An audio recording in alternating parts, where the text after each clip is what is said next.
వంచనపరుడు అని చెప్పి. నీకు నాకు ఎక్కడున్నాయా నరసింహ మాట్లాడడానికి? ఏ ఎండక గొడుగు పెట్టేవాళ్ళం మనం.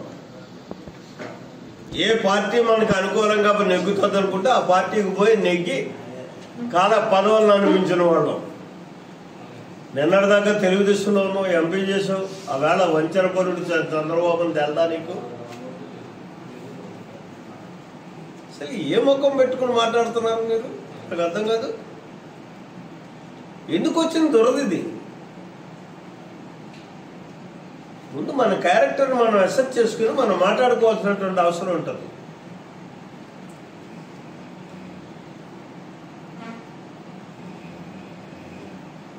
ఒక వ్యక్తిని వ్యక్తిగతంగా విమర్శించడానికి మాత్రం ఏ స్థాయిలోనే నువ్వు జరిపో నేను జరిపోను.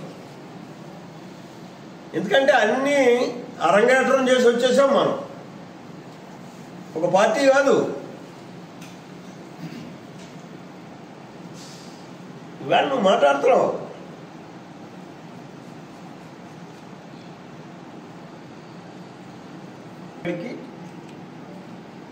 వంచన చేయడమే అలవాటు.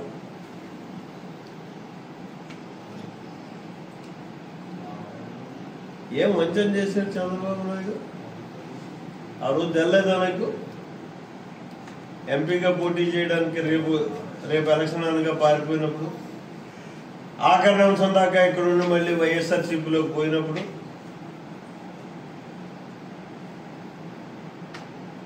చంద్రబాబు నాయుడు క్యారెక్టరేటో జగన్మోహన్ రెడ్డి క్యారెక్టరేటో మనం కాసి వడపోసేసాం.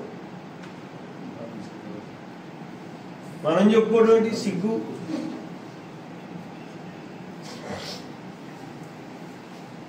ఇంకోటి అంటున్నాను,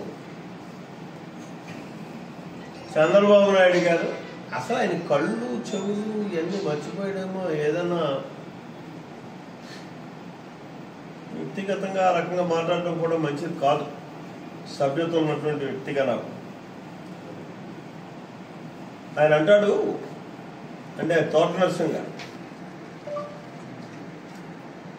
ఒక పెన్షన్ తప్పించి నువ్వేమిచ్చావంటున్నాడు సంక్షేమం ఈ సంవత్సర కాలంలో. అరే,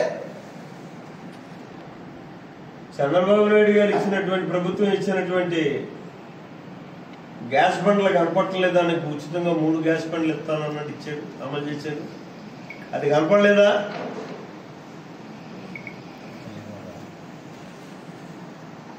తల్లికి వందనం